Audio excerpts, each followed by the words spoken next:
वेंकट लक्ष्मी की एक आटा की चक्की है। रोल मिल को शुरू होने में 10 सेकंड लगते हैं। एक बार शुरू होने के बाद अनाज के प्रत्येक किलोग्राम को आटे के रूप में पीसने में 8 सेकंड लगते हैं। मतलब 10 सेकंड तो उसके शुरू होने में लगते हैं, 10 तो लगेगा ही लगेगा। उसके बाद 8 सेकंड लगते हैं 1 किलो पीसने में। और वाई किलोग्राम अगर आटा पीसना है, लिखा वाई किलोग्राम अनाज, तो जितने किलोग्राम है उसका गुणा कर देंगे 8 में और इसको जोड़ देंगे क्योंकि इतना समय लगता है। तो 8 का वाई में गुणा करेंगे और 10 में जोड़ देंगे। इसका ये वाला उत्तर आएगा, डी वाला। ठीक है, चलिए अब दूसरा हम देखते हैं। अपनी पसंद के अक्षर का उपयोग करके बीजगणितीय व्यंजक लिखिए। लिखा एक संख्या से 5 अधिक, तो एक संख्या मान ली x और 5 अधिक तो 5 जोड़ दिया।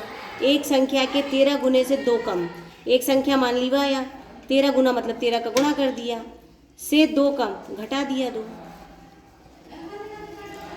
एक संख्या से 4 कम, एक संख्या मान ली हमने z, कम मतलब घटा दिया हमने 4। एक संख्या के 2 गुने से 13 कम, एक संख्या मान ली s, 2 गुना मतलब 2 का गुणा कर दिया, कम का मतलब घटा दिया 13।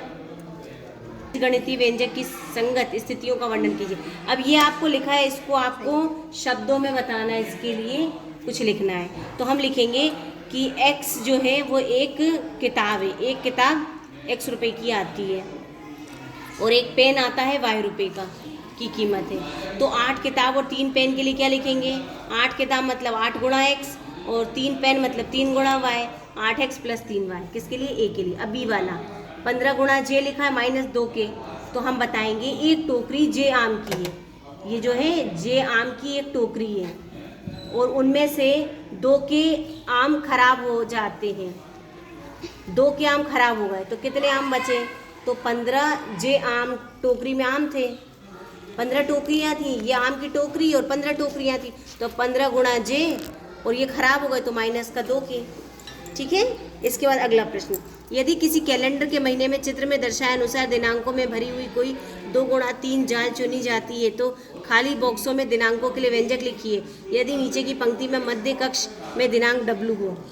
ये कैलेंडर है, इस कैलेंडर में उनने ये 3 संख्याएं ले ली, इन 3 संख्याओं में उनने बीच वाली संख्या को W मान लिया।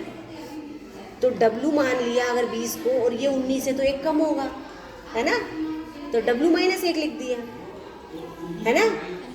अगर ये W है तो आगे वाली संख्या क्या होगी? W+1।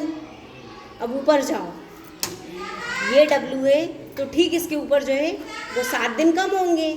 यहाँ देख लो, ये 20 है, 1 2 3 4 5 6 7, तो W-7। जब ये W-7 है तो ये कितना होगा? 6 -6, W-6। और जब ये 7 है तो ये होंगे 8 दिन पुराना, तो ये W है मतलब 20 तारीख है, 20 से 8 दिन कम, W-8। तो इस प्रकार से हमें इसको लिखना था गणितीय व्यंजक में।